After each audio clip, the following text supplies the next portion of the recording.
예, 며칠 전에요. TV 홈쇼핑을 지나가다가 잠시 보니까 대만 여행에 대한 그런 상품을 팔고 있었습니다. 잠시 지나가는 찰나지만 보고 있다 보니까 그곳에서 소개하고 있는 그런 여러 가지 화면들이요. 제가 다 아는 곳이었습니다.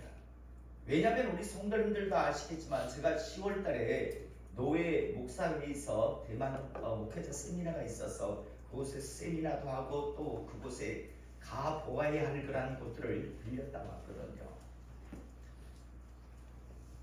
제가 만약에 10월 달에 대만에 갔다 오지 않았다면 그 화면을 보면서 전혀 몰랐을 겁니다.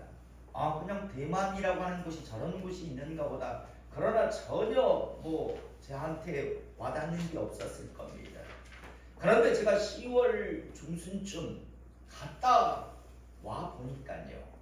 그 화면에서 나오는 대만 그 상품을요 파는 그런 여행 상품을 파는 그런 모든 모습들을 보며 저곳이 어떠했지, 저곳은 어떠한 곳이었지, 이런 것들을요 제가 그곳에 경험을 하고 나니까 다녀왔다 보니까 그런 여러 가지 것들을 제가 감흥을 느낄 수 있었습니다.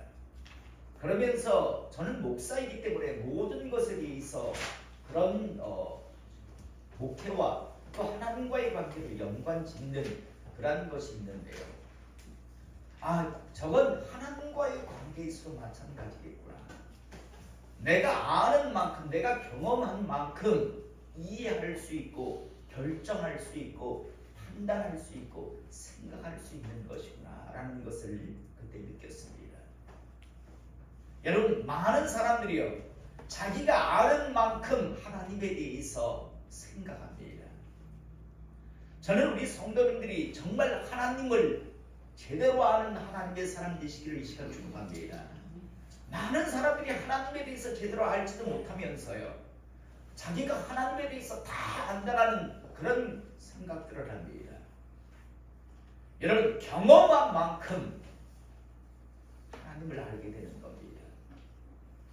제가 이 땅에서 살지만요 제가 대만에 갔다 오지 않았으면 화면에 나오는 그것들을요 전혀 저게 어떤 곳이지 라며 그냥 생소해하며 그냥 넘겼을 텐데, 제가 경험하고 나니까 저것은 어떠한 곳이지, 저것은 어떠한 곳이지.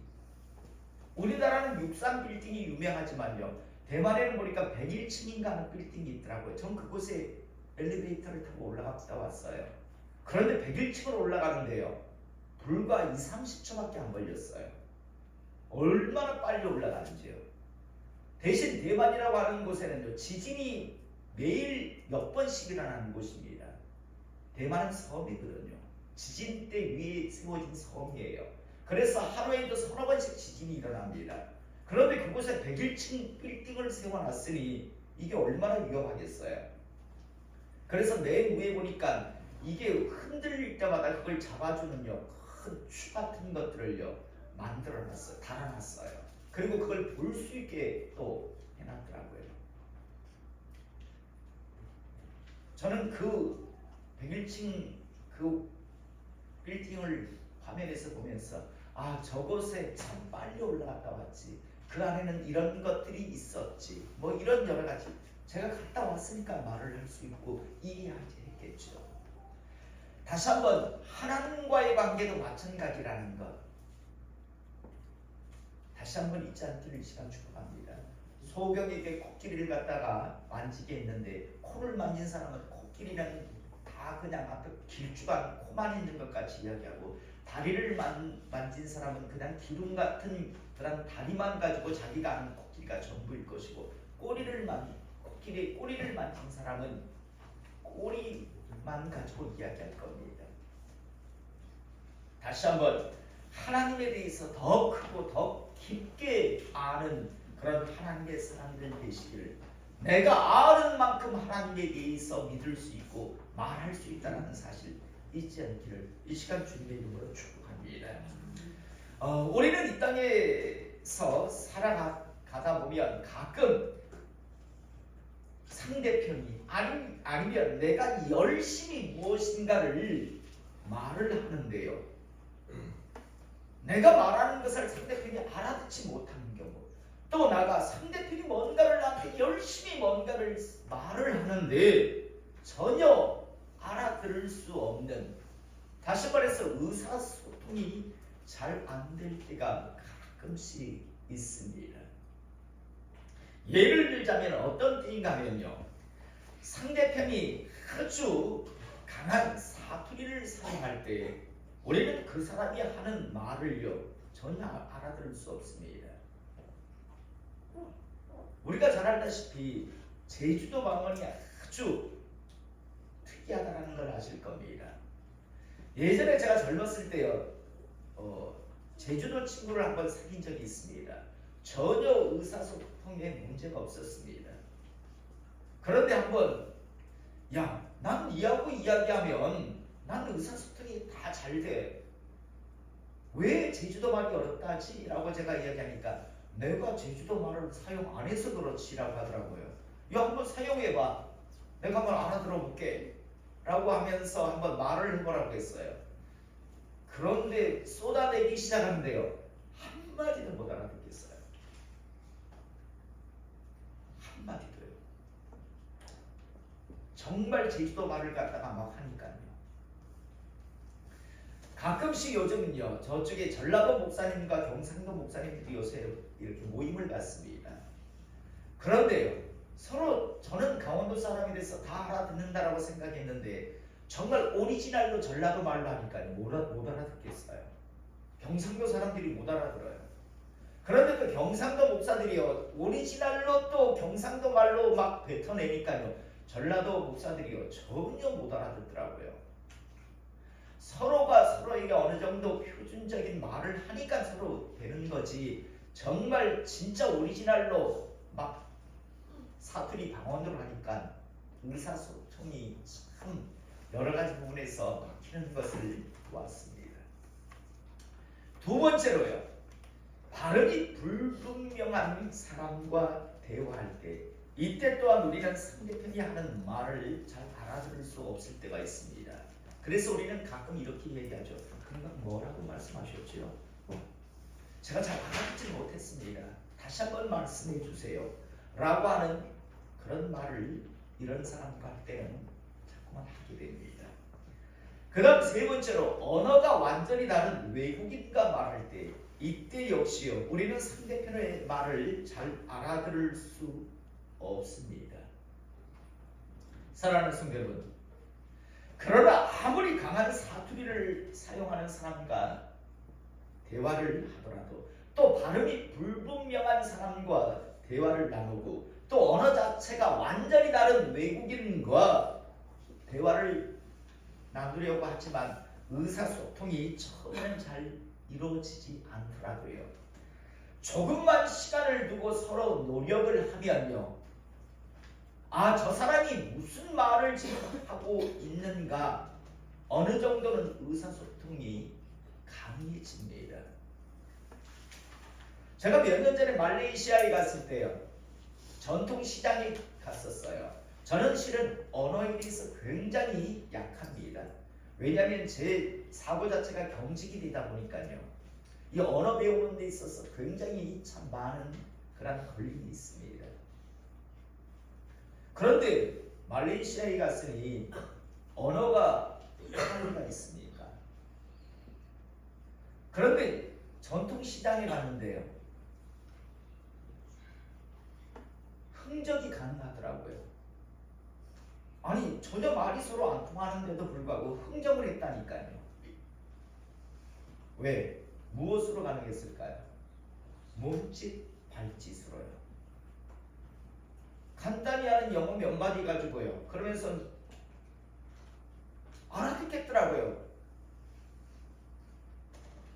세개에 5만원. 그래서 제가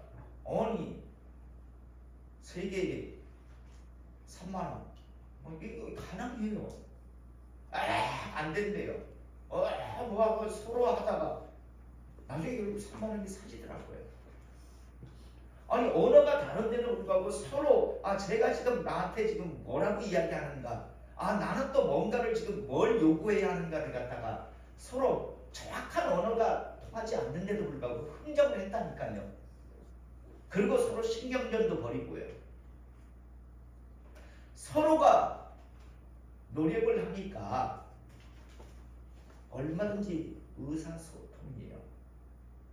정확하게는 안 된다 할지라도 충분히 전달을 할 수 있고 또 전달을 받을 수 있었습니다.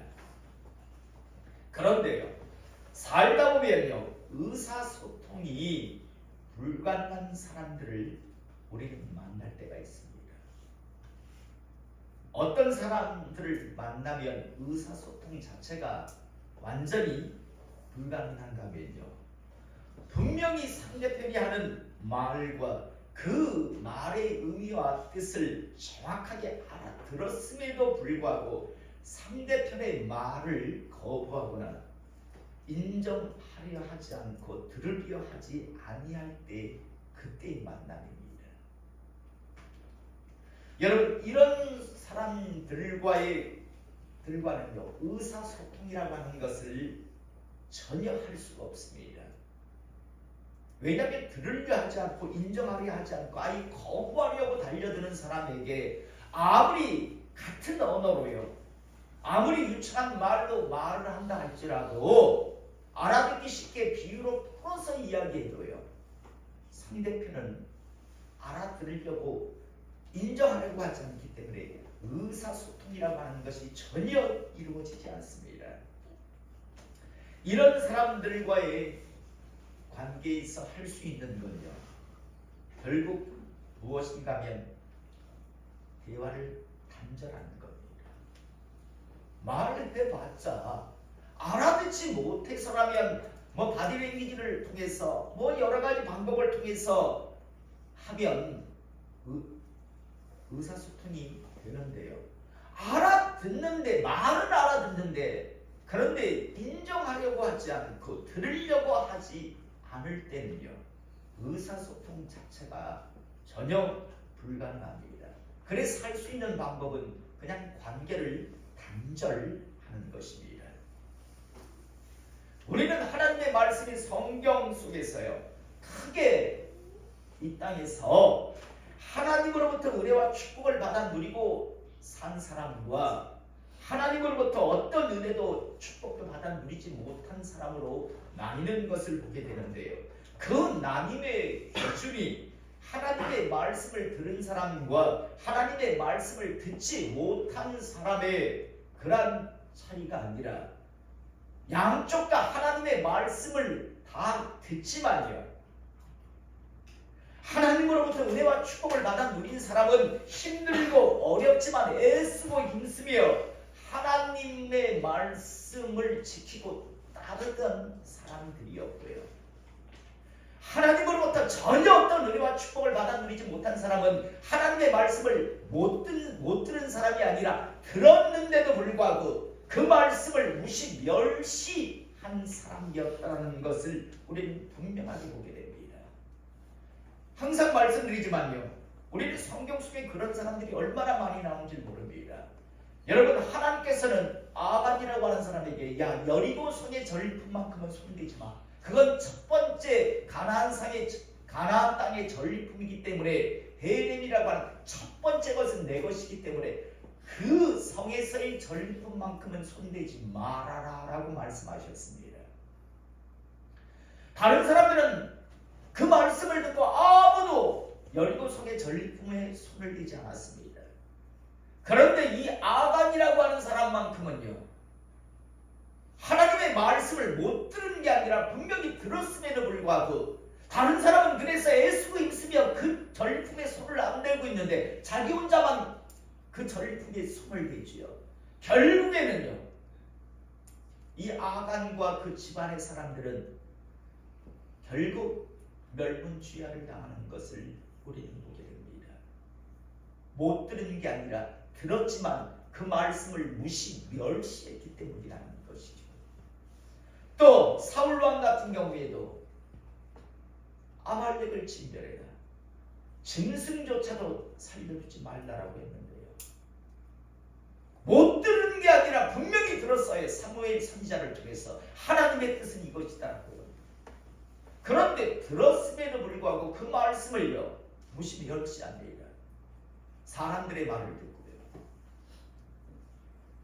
여로보암 역시도 하나님께서 얼마나 말씀하셨습니까? 금송아지를 섬기면 안 된다. 다시 말해서 우상을 섬기면 안 된다. 네가 다윗같이 나를 섬긴다면 내가 너희 집안을 다윗같은 집안으로 만들어 주겠다라고 그렇게 말씀하시는데, 심지어 젊은 선지자를 베델에 보내셔가지고요, 내 말에 불순종할 때, 내 말을 전적으로 따르지 않을 때 이렇게 된다라고 하는 그런 한 사건을까지 보여주셨음에도 불구하고요, 여로보암은 끝내 베델과 단에 있는 금송아지를 없애지 않습니다. 못 들어서 베델과 단에 있는 금송아지를 없애지 아니한 것이 아니라 그토록 하나님께서 말씀하시는데도 불구하고 끝까지 제 생각, 제 고집을 가지고 베델과 단에다가 금송아지를 그대로 두었기 때문에, 여러분 성경에 보면 열왕기 상하에 보면 가장 저주의 이름이 누굽니까? 여로보암 아닙니까? 하나님께서 그를 부를 때 너를 다윗의 집안같이 만들어줄 수 있다라고 그렇게 말씀하셨는데도 불구하고 결국에는 가장 저주의 이름이 여로보암이라는 것을 우리는 잘 알고 있습니다. 또 마지막으로 아합이라고 하는 사람 역시도 마찬가지였지요. 미가야 선지자를 보내서 뭐라고 말씀하십니까? 길르앗 라못이라고 하는 곳에 올라가면 당신 죽습니다. 당신 그곳에 올라가면 죽습니다 라고 미가야 선지자를 통해서 그렇게 정확하게 말씀하셨는데, 죽는다고 하면 안 올라가야 하는데 제 깐에는요 변장을 하고 길르앗 라못으로 올라갔죠. 심지어 자기의 사돈인 여호사밧 멀리서 봐도 누가 봐도 왕인 것 같은 그런 옷을 입히고, 자기는 일반 군인같이, 군사같이 그렇게 옷을 입고 올라갑니다. 그러나 하나님의 말씀은 분명히 있잖아요. 너 올라가면 죽어! 라고요. 그런데 꾸역꾸역 올라가죠. 변장을 하고요. 그런데 성경은 어떻게 말씀합니까? 우연히 쏜 화살이 갑옷 사이를 뚫고 들어와서 결국 그는 죽습니다. 올라가면 죽는다, 올라가지 말라라고 그렇게 말씀하는데도 불구하고 변장을 하고 올라갑니다. 그리고 비참한 치유를 맞이하는 것을 우리가 보게 됩니다.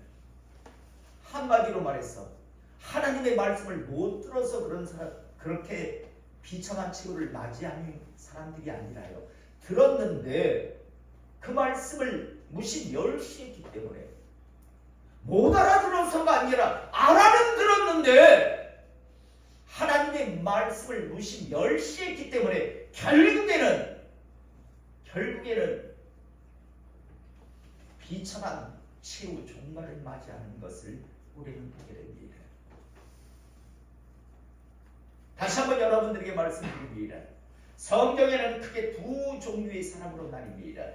하나님으로부터 큰 은혜와 축복을 받아 누리고 산 사람과, 그래서 자기 자손들에게 축복을 물려준 사람과, 하나님의 말씀을 들었지만 끝내 무시 멸시해서 결국 자기도 비참하고 자기의 후손들에게도 비극적인 유산을 물려준 그런 사람들이 있다는 것. 그런데 그 차이는요, 하나님의 말씀을 못 들어서가 아니라 똑같이 들었지만 한쪽은 그 말씀을 애쓰고 있으며 지키고 산 사람과, 한쪽은요 철저하게 하나님의 말씀을 무시 멸시한 사람들, 그것이 바로 그들의 삶의 나눔의 기준이었다는 겁니다. 오늘 우리가 읽은 본문 말씀 역시도요 마찬가지입니다. 오늘 말씀을 제가 다시 한번 읽어보면 그가 또 이 비유로 백성에게 말씀하시기 시작하십니다. 예수님께서 이제 유대인들에게 한 비유로 말씀하십니다.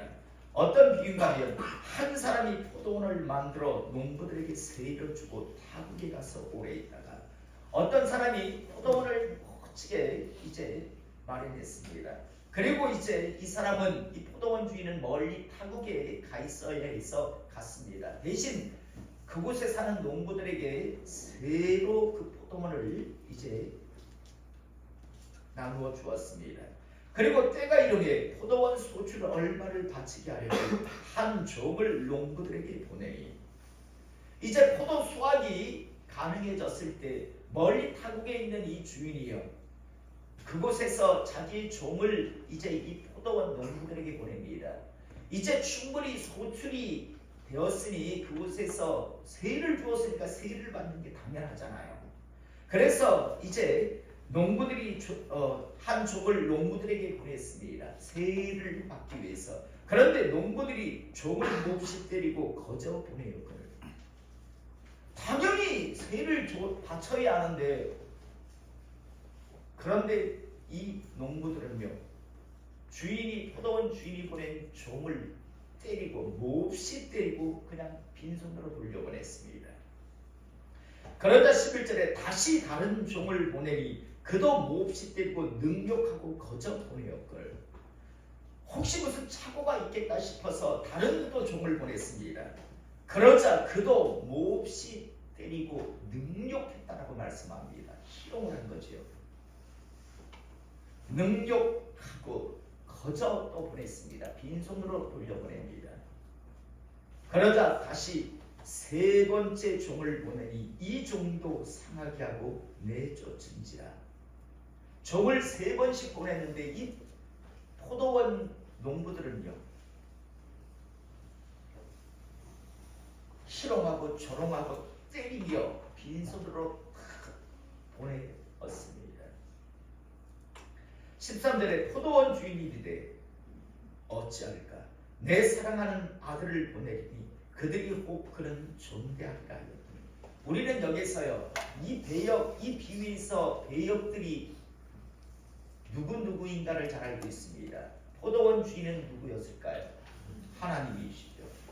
이 빈손으로 계속 보낸 종들을 때리며 능욕한 사람들은 누구였을까요?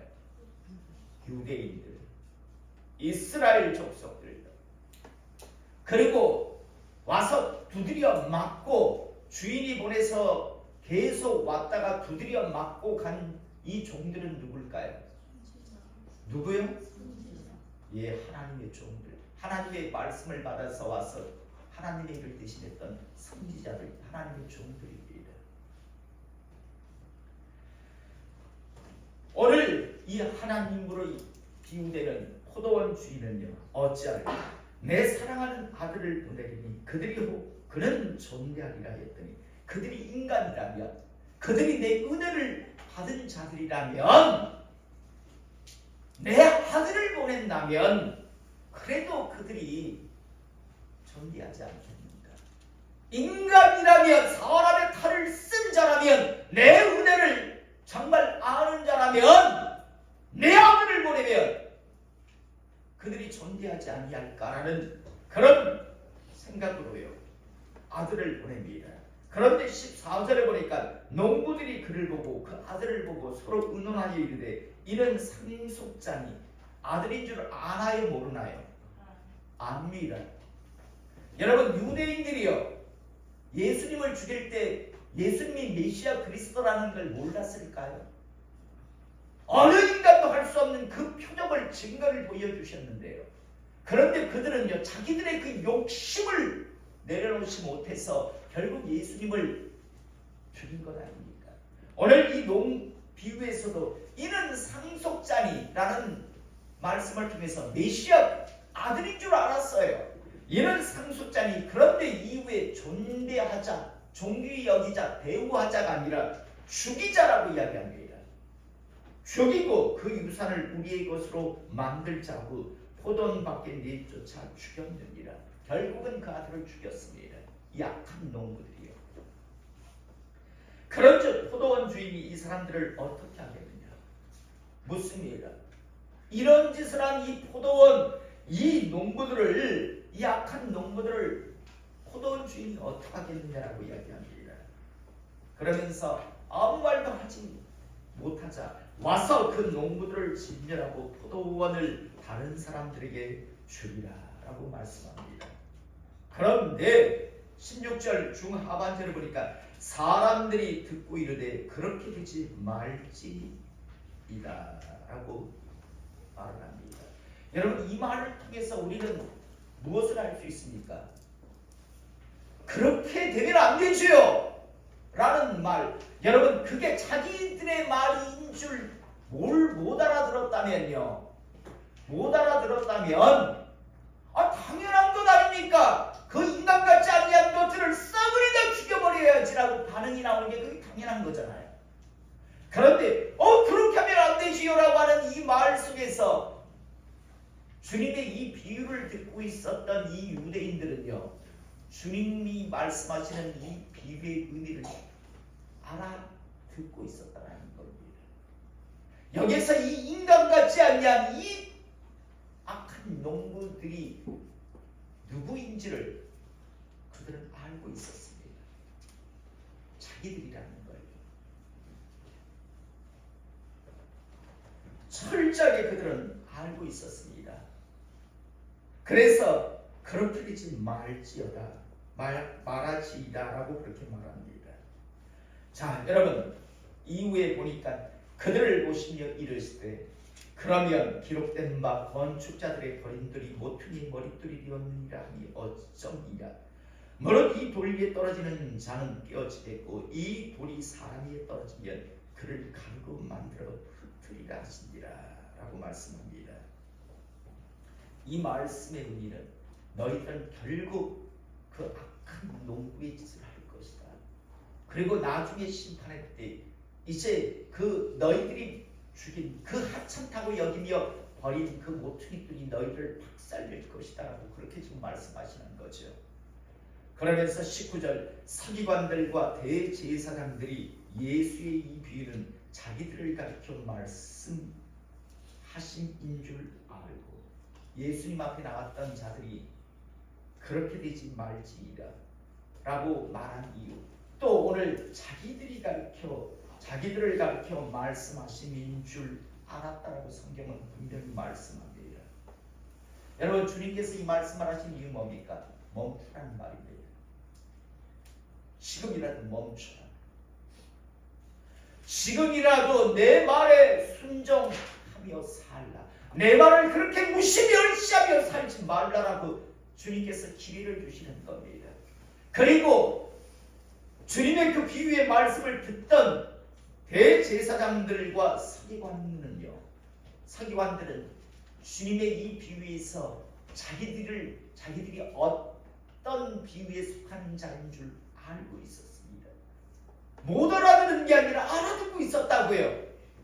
그런데 우리는 놀라운 말씀을 이어서 보게 됩니다. 자기들을 가리켜 말씀하심인 줄 알고 회개하더라, 무릎을 꿇고 통곡하더라가 아니라 즉시 잡고자 했다라고 말씀합니다. 즉시 잡고자 했다라고. 더 두려운 건 백성을 두려워하더라, 하나님을 두려워하더라가 아니라요, 사람을 두려워하더라 라고 성경은 말씀하고 있습니다. 사랑하는 성도 여러분, 이것이 바로 이스라엘 유대인이요, 더 이상 하나님의 사람으로 살지 못하고 하나님으로부터 버려진 이유, 지구상에서 최고의 저주받은 족속이 이스라엘 민족된 겁니다. 저는 오늘 이 시간 이 12월 이제 얼마 남지 아니한 이 시점에서 한번 우리가 돌이켜보길 원합니다.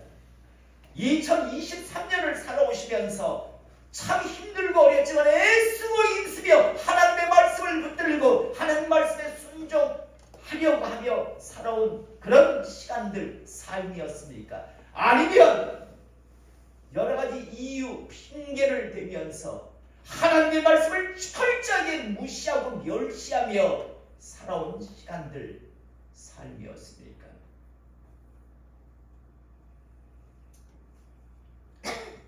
제가 항상 말씀드리지만 하나님이 없다고 생각하시면 신앙생활 하지 말라라고 했잖아요. 마음껏 세상에서 즐기십시오. 그러나 잊지 마십시오. 반드시 이를 갈겨 후회할 영혼의 때가 있을 겁니다. 그러나 하나님이 계신 걸 믿는다면 그 말씀을 붙들고 애쓰며 힘쓰며 달려가실 수 있기를 원합니다. 반드시 그 순종의 결과는요, 때가 이르면 어마어마한 하나님의 그 축복으로 여러분들 삶 속에, 그리고 영원의 때 예외 없이 영원한 공약을 누린다라고요. 이 시대 교회 안에 참 많은 사람들이 하나님을 믿노라고 이야기합니다. 그러나 실제적인 삶은 언제나 항상 하나님의 말씀을 무시 멸시하며 그럴듯한 이유 핑계, 하나님 입장에서는 말도 안 되는 이유 핑계인데 자기 입장에서는 정당하다라고 그걸 갖다 대면서 자기 만족, 자기 위안을 자꾸만 받습니다. 그런데 결과는요, 동일하다는 겁니다. 불순종한 자의 삶. 저는 이제 2023년을 마무리하는 이 시점과 2024년이라고 하는 새로운 한 해를 앞두고 있는 이 시점에서요, 다시 한번 마음판에 새길 수 있기를 원합니다. 하나님의 말씀을 무시 멸시하며 살 것 같으면 신앙생활 하지 마세요. 그러나 하나님의 살아계심을 믿는다면 이제는 하나님의 말씀을 지키고 순종하기 위해서 애쓰고 힘쓰시기 바랍니다. 참 많은 사람들이요, 축복의 기회를 얻지만 축복의 기회를 저주의 결과로 만드는 사람들이 얼마나 많은 줄 모릅니다. 여러분, 사울 왕이 이스라엘의 초대 왕으로 부름받은 건 그건 축복의 기회였지 저주가 아니었습니다. 그러나 결국 결론은 사울 왕이 이스라엘 왕이 된 건 결국 저주가 되어버렸죠. 가룟 유다가 하나님으로부터 12명의 사도의 부름을 받은 건 그건 축복이고 기회였지요. 저주가 아니었습니다. 그러나 가룟 유다는 스스로 저주를 만들었을 뿐입니다. 이 시대 참 많은 교회 안에 있는 사람들이요, 하나님의 그 은혜와 기회, 축복을요 스스로 저주로 만드는 사람들이 참 많이 있습니다. 저는 이 시간 이 세계로 교회, 더 나아가 이 자리에 있는 우리 성도님들은요, 하나님의 살아계심을 믿는다면 하나님 말씀에 철저하게 순종하고 그 말씀을 지키기 위해서 애쓰고 힘쓰는 사람 되시기를 이 시간 축복합니다. 언젠가도 말씀드렸죠. 하나님께서 우리 교회 보내시려고 세계로라고 하는 것을 밤에 보이셨대. 내 앞에 와서 그 말을 했다니까요. 목사님, 제가 기도하니까 하나님께서 세계로라고 하는 큰 글을 저한테 보여주셨어요. 그런데 하는 말이 강서구에 있는 세계로 교회에 가라고 하시는 말씀이죠? 라고 해서 예, 맞습니다. 가십시오. 그곳에 꼭 가십시오. 그러면서 제가 어떤 생각을 했을까요? 너의 인생의 결말이 참 불쌍하다라고 내가 생각했어요. 하나님께서 하도 고집을 피우니까 그렇게 명확하게 보여주시는데도 불구하고 끝까지 지고집가지고요. 지 자식이 정말 사람같이 못하게 살다가 하나님의 은혜에서 회복이 되는 그 현장을 지 눈으로 보았음에도 불구하고, 야, 저게 인간이구나, 저게 사람의 모습이구나라는 걸 그때 제가 느꼈습니다. 오늘 이 시간 이 예배를 통해서 다시 한번 못 알아들어서가 아닙니다. 알아들었습니다. 충분히 알아들었습니다. 문제는요, 알아는 들었지만 인정하고 싶지 않았고 따르고 싶지 않았습니다. 껍데기는 제사장이고 껍데기는 바리새인이었지만요, 그들이 의식하는 존재는 하나님이 아니라 사람이었습니다. 그래서 하나님 앞에 무릎 꿇기보다는 예수님을 붙잡으려 죽이려고 당자되는 선택을 하는 모습을 보며 다시 한번 오늘 이 시간 우리의 모습이 이런 모습이 되지 않는 그런 하나님의 사람 되시기를 이 시간 주님의 이름으로 축복